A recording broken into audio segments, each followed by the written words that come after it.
The ancient Babylonian deity Marduk was associated with the planet Mars and was the origin of the legends and lore of that planet as well as many later gods and heroes. Marduk originated as the apotheosis of the biblical Nimrod. The book of Genesis lists Nimrod as a descendant of Ham, the third son of Noah. After the flood, when men began to multiply once again and to establish settlements, the majority of Noah's descendants evidently settled together in a valley of Mesopotamia, though a few spread out into Palestine and northwest Africa. After about 1,000 years, according to the tradition, Nimrod set out to establish himself an empire and began by conquering the cities which had become established in Mesopotamia. Among these were Babel, Erech, Akkad, and Calneh in Sumeria, and in Assyria the cities of Rehoboth, Calah, and Resen. Besides conquering these 7 cities, he also founded Nineveh. The Bible is specific in stating that he was the first man after the flood to become an emperor. He seems to have been impelled and empowered by superhuman force, and his onslaught was irresistible. Genesis 10 describes Nimrod as a mighty hunter before the Lord. The term is not complimentary, but implies ruthlessness and lust for power. After establishing his kingdom in the Tigris region, Nimrod consolidated his power by establishing a state religion. He constructed a religion that included deification and worship of the emperor, worship of Satan and his demons, and star worship. A key unifying factor in his religion was to be an astronomical observatory built upon the pinnacle of a pyramid or tower at Babel. It has been suggested that Nimrod spent some time in Egypt before moving up to Mesopotamia, and that while in Egypt, he started the Egyptian mystery religion, perpetuated there from before the flood by the wife of Ham, whom tradition takes to be a descendant of Cain. The building of this pyramid was interrupted by God himself in order to prevent Nimrod from extending his sway over all of the inhabited earth. According to Genesis, God halted the work by confusing their language, so they could no longer cooperate easily with one another, nor indeed easily inhabit the same region together. As a consequence, the human race was dispersed, and as men scattered, they carried with them remnants of primeval revelation from God and Satan worship which Nimrod had invented as well. This system of model half culture is known today to Bible scholars as the Babylonian mystery religion. From a biblical point of view, this religious system is described as the wellspring for all subsequent false religion and endless mythological systems. For example, see Isaiah 47 and Revelation chapters 17 and 18. With so many conspiracy theories out there, it's hard to keep track of them all. Welcome to What We Know, where we try to uncover the histories and mysteries of the world by presenting all different theories out there, and the only narrative we push is this. Here's what we know, make up your own mind. After their death, Nimrod and his wife Semiramis were confirmed by their priests as god and given homage as Marduk and Astarte. The name Marduk was not revealed to the masses, but his attributes were set forth under pseudonym of various gods constructed for the public interest. Some of his alter egos include Enki, the god of wisdom, incantations, and the deep waters of the oceans. This god was also called Apsu, from which comes the name Poseidon. Astaluhi, the son of Enki, was the god of healing and exorcism. The temple of Marduk at Babylon was called the Asagila, after him. This name is the original of the Greek Asclepius. Astaluhi was also the god of wisdom like his father, but in addition, the god of instruction and the tutor of many of the other gods and heroes of the Babylonian pantheon. This aspect of his personality became associated with the Greek centaur Chiron and fulfilled a similar function. The Titan Atlas also derives his name and personality from this god. Bel or Baal, this was the primary name by which other nations were introduced to the worship of Marduk. Baal means lord or master. Under his name, with many prefixes and suffixes, he was worshipped by the Canaanite, Phoenicians, Syrians, and to some extent by the Egyptians. Later the Greeks associated him with Hercules under the name Melkart, which is a transliteration of Marduk. The name Baal sometimes occur in connection with a locality such as Baal Peor or Baal Hermon. More frequently it occurs with compound attributes such as Baal Zebub, Lord of the Flies. Still today, one of the epithets of Satan, Baal Zephon, later to be the god Triton, means the Lord of Black North or the Northern Void, and Meribbaal translates as Lord of the Rebellion, Nabul or Nebo, the prophet. This god was the son of Marduk, associated with prophecy, received by singing, chanting and muttering, as well as oracles. He was the original of both Apollo and Hermes as the Greeks knew him. The names Nabul and Bel were the official names of Nimrod or Marduk in later periods, and were popular in later periods among the ruling class of Babylon as name elements, as in Nebuchadnezzar or Belshazzar. As a note on the Babylonian mystery religion, the original cult of the mother and child, Semiramis and Tammuz, became later Isis and Osiris, Venus and Adonis, the Madonna and child in various cultures down to this day. There is one common element to Nimrod or Marduk in all his manifestations, and that is the symbol of the snake, serpent or dragon. Nimrod took the dragon as his personal emblem, so that from his spring, various dragon myths and their special association with apocalyptic events. Strikingly, the only favorable accounts of dragons are found among the Hamitic people of the world, including the Ethiopians, Hittites, Chinese, Japanese, and American Indian. The thread of serpent lore is evident in all of Marduk's guises regardless of nation, pantheon, or role. Poseidon was accompanied by creatures who were half men and half snake, as well as by the sea serpent Leviathan. Hermes were all associated with the caduceus of entwined serpents. The story of Apollo and the python is well known as that of Hercules and the Hydra. The god Triton was half snake. That the worship of Nimrod and Semiramis is the origin of all the pagan systems on earth is well documented by Alexander Hislop in his book, The Two Babylons, which contains many sound facts in spite of the author's anti-Roman Catholic sentiments, which appear to some readers as too strong. The Bible reveals that the ultimate source of all his evils is not to be sought in Nimrod the man, but rather in the evil character of the one who possessed him, namely Satan. In many passages throughout the Bible, the following associations are made about Satan: the serpent in Eden, Leviathan, the sea monster, the dragon, that ancient serpent, the god of this age, the king of Babylon, the king of Tyre, the king of Egypt, the father of lies, the prince of the power of the air, etc. In Isaiah 14, he is spoken of as the instigator of war in the heavens by attempting to ascend to the sides of the north in order to seat himself upon the throne of God and thus to rule the universe. Thus he is the lord of rebellion and lord of the black void of the north. The primeval astronomy,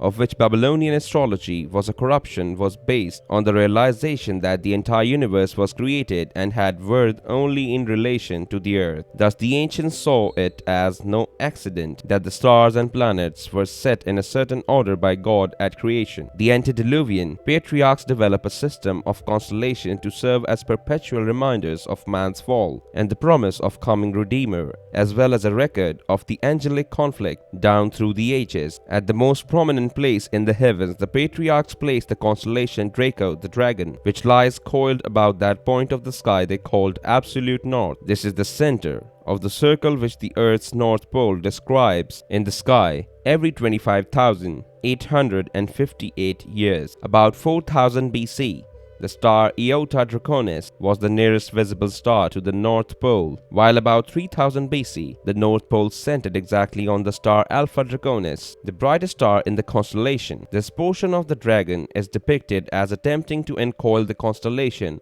Ursa Minor, which was originally called the Little Flock or Little Sheepfold, namely the faithful remnant of Israel or the people of God. We find this exact picture written in the prose of the book of Revelation chapter 12, describing events yet to be enacted in human history. That is, the most devastating battle of all is yet to be fought on earth and in space. The pole star today is of course Polaris in Ursa Minor, and will next enter the constellation Cepheus, which constellation pictures God as the triumphant king over all the earth. It is also notable that in primeval astronomy, the dragon's head is shown as being crushed under the foot of a hero, who is at the same time using a club to beat to death the Hydra, who has stolen the fruit of immortality. Head to head with this hero, set in mirror image, across from him is a second hero grappling with a huge snake, whose gaping jaws are straining to grasp Corona Borealis, the crown of the north. This second hero is also crushing a vile enemy underfoot. This time it is the scorpion. Yet even as he does this, another scorpion bites his heel. This early configuration of the constellations around the North Pole was derived from biblical ideas about the events recorded much later in Genesis. The Babylonian creation epic describes Marduk leading a rebellion of the gods against Tiamat, who has planned destruction for them. The Hebrew cognate for Tiamat is Tehom, used in the Bible only to describe the deep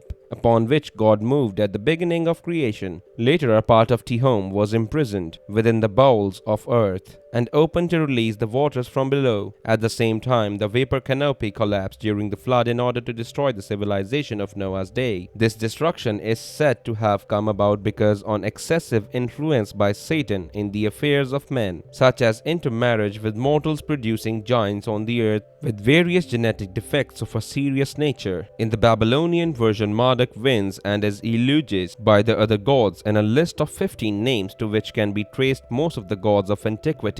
This epic was read aloud every New Year's Day in Babylon in front of the statue of Marduk. New Year's Day was the most important day of the Babylonian calendar, and during the ceremonies, the statue of Marduk and his son Nebul were carried to a special shrine outside of the city where Marduk would prophesy and Nebul would interpret his word. The statue of Marduk and its attendant regalia were captured by conquerors several times, and their return was always connected with reincarnation and the resumption of his rule over the earth. Marduk was the great god of war, and only once in all his battles was he wounded when his helmet slipped from his head. As a result, he received a fatal blow, but being a god of reincarnated himself, it was in his warrior aspect that he was related to Mars, the god of war. The Bible speaks of Satan temporarily regaining rule over the earth at the end of our present age through the beast and the false prophet. The first is a civil military leader in Europe or the West. The latter is a false messiah. The latter is thought to be a religious as opposed to secular leader. These two will make war on the people of God, and the false prophet will proclaim himself to be God in the third temple in Jerusalem, at which point earth will enter a period known as the time of Jacob's trouble, spoken of by the Hebrew prophets, or the Great Tribulation,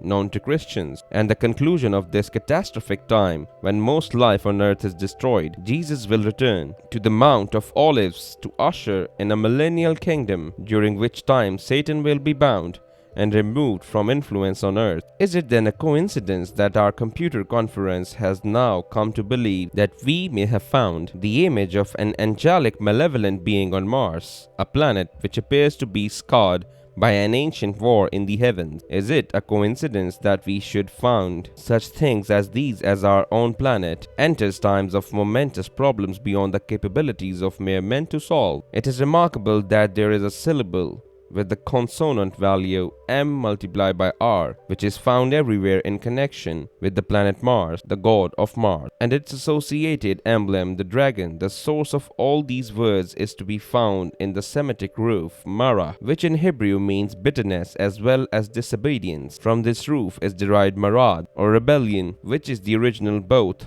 of Nimrod, or as well as Marduk. The Bible tells us that Nimrod was the founder of Nineveh, and Nineveh's own half-legendary history ascribes that honor to one Ninur or Nimur. Marduk was the original in both name and character of the gods Mercury and Mars, from which of course we derive the current names of these planets. It is notable that Mercury, like Mars, is also battle-scarred. Under the name Apsu, Marduk became Poseidon, who founded Atlantis, which was named after his son Atlas. The Babylonian Astaluhi. Atlantis was overthrown in the throes of a great war, bringing destruction and dissolution upon the land. The only remnant of Atlantis was the island Hesperus, upon which lived a dragon in possession of the fruit of the tree of life. This fruit was stolen by the god Hercules, a pseudonym of Marduk. The people of Atlantis, called Merod, were descendants of Mero or Merod. The Nubians tell of an island called Miru, upon which were built pyramids by a race of red men. This legend came to the Hindus as the five-sided mountain they called Meru, ruled over by Indra, who was the mouthpiece of God and himself a god. He conquered 7 cities and ruled over the earth. In Hindu mythology, Meru,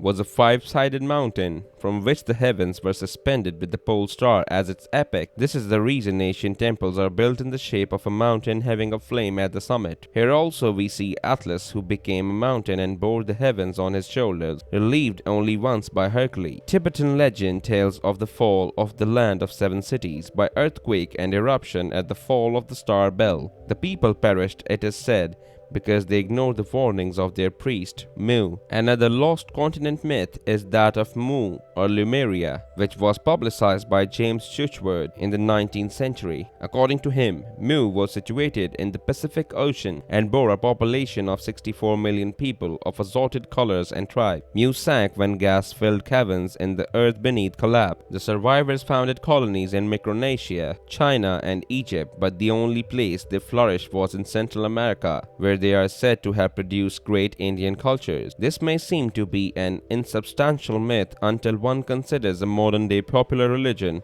Mormonism. Mormonism is founded upon the supposed revelation to Joseph Smith of a set of golden tablets by the angel Moroni, who had once been human prophet to the great cities of Central America, said to have been founded by refugees from the Tower of Babel. Moroni's warnings went unheeded, and so they perished, but his prophecies were supposed to have been written down and given to Smith. This Moroni, from whom the Mormons are named, identifies himself with Quetzalcoatl or Kukulkan, the winged serpent and hero who brought civilization to the Aztecs and returned home on a raft of snakes over the sea. Let us know what you think about this video in the comments. If you enjoy this video and want to see more like it, please consider subscribing to us and hitting the like button. Feel free to write a comment below and suggest which theory you want to see next. If you'd like to further support this channel, please consider joining. Our membership link will be found in the description box below. We appreciate your support, and as always, thanks for watching.